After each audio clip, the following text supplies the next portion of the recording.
This is Steve's family farm. He's a third-generation farmer here at his family's farm.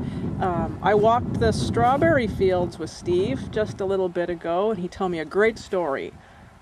Many stories about his family's life, and a lot of tidbits about farming in general and some of the activity he's involved with in farming. So I'm going to let Steve tell you his story this time. And it's a great story about Japanese farmers in Washington. That's awesome. So we'll start with letting Steve introduce himself and sharing the story that he told me about how his family got here and up to how they accrued this land and where we are today. I'm Steve Sakuma, and we're sitting right in the middle of Skagit County right now, actually in the Sandwich Delta area.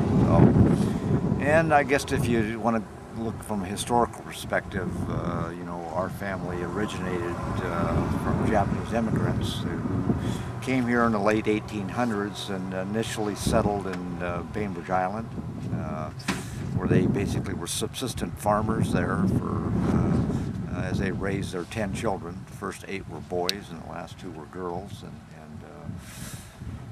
And then in 1935, when the eldest of the 10 children, which happened to be my father, graduated from high school, they had the opportunity to come up to Skagit County to farm. R.D. Bodle, which was a processing plant there in Seattle, sponsored 3 Japanese families off of Bainbridge to come up here and farm strawberries in Skagit County, which provided the processing plant a greater resource and more raw product, obviously. So after the first year, our family was the only one that stayed. Every year thereafter, one of the brothers in the family would come up and join my father and farm full-time up here in Skagit County. And all that happened until the war broke out. After Pearl Harbor, of course, all the Japanese on the west coast were evacuated off of the coastline. Bainbridge Island, because it was a large Japanese population, were in the middle of Puget Sound. Basically, they were removed first, so they left around February-March time frame, and they ended up in Manzanar, California. My dad had 3 of his brothers up here, so 4 of them were farming here in Skagit County. But the Japanese here in Skagit County were not actually evacuated until May.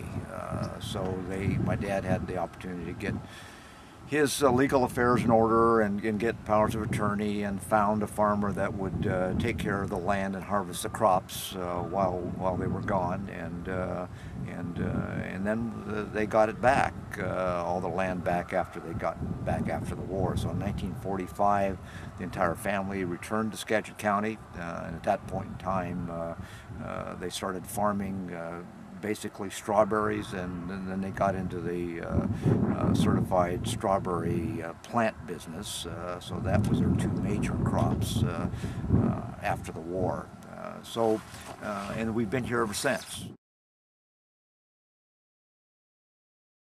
And then in the early 60s, when there was a lot of production strawberries going on, we had a hard time finding land for the nursery operation, and so my dad headed south and followed the I-5 corridor until he found land that had never had non-production, that basically had not been producing production strawberries on, and that he couldn't find that until he got into Northern California. So we ended up in Redding or Red Bluff area, and in 1967, one of the 6 original brothers on the farm moved to California, and then in 1970 another brother joined him. So we had 2 brothers in California running that operation, and then 4 brothers here in Washington running the Washington organization. And then in the mid-70s, mid to late 70s, the 3rd generation started to come back to the farm.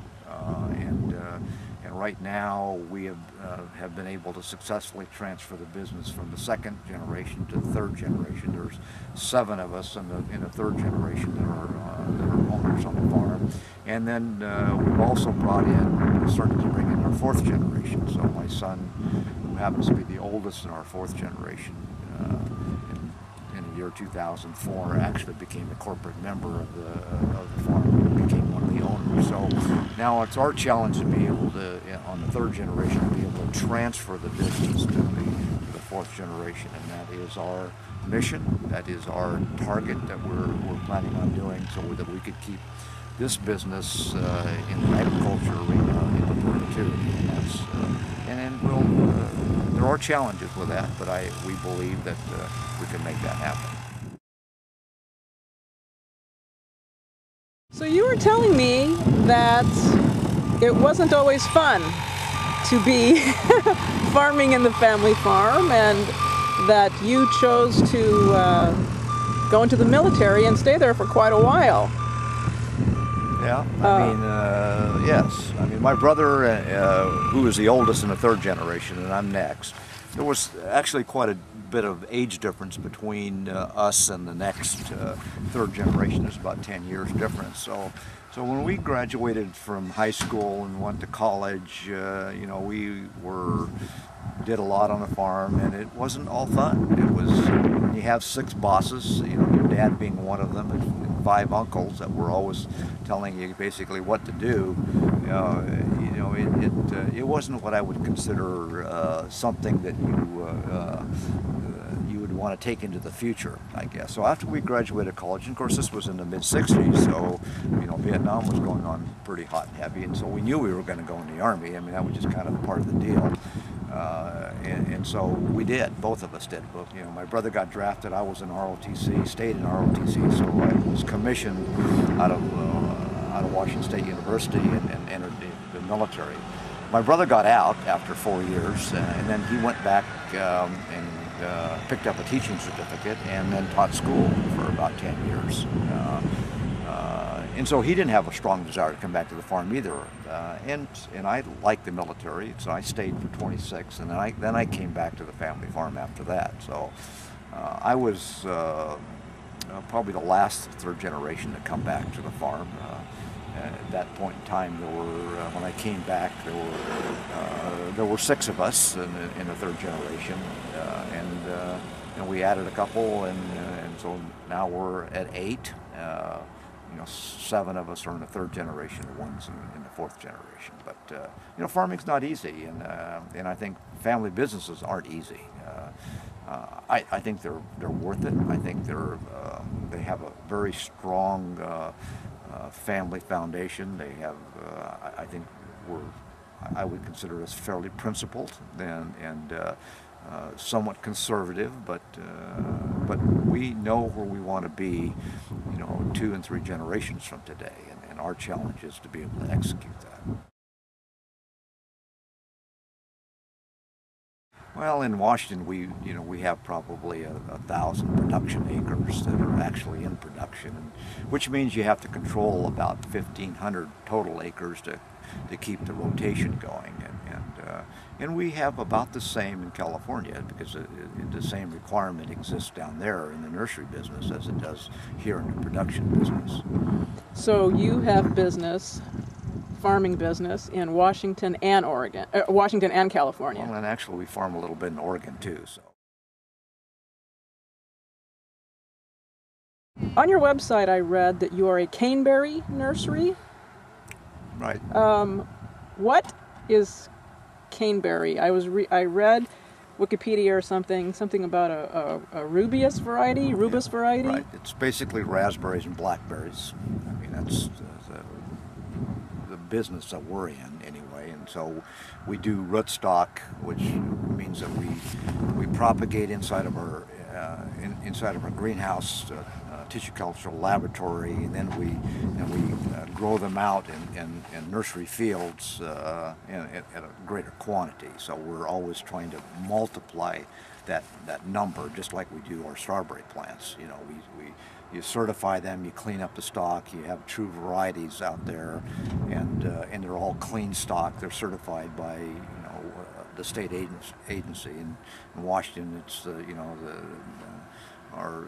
WSDA, and the same thing with California. They have the same system. So, and they're considered virus-free and clean nursery stock. But yeah, that business is not as big as our strawberry certificated business, but it's a part of our business because we have a lot of sales up here in the Pacific Northwest, Midwest, and different places.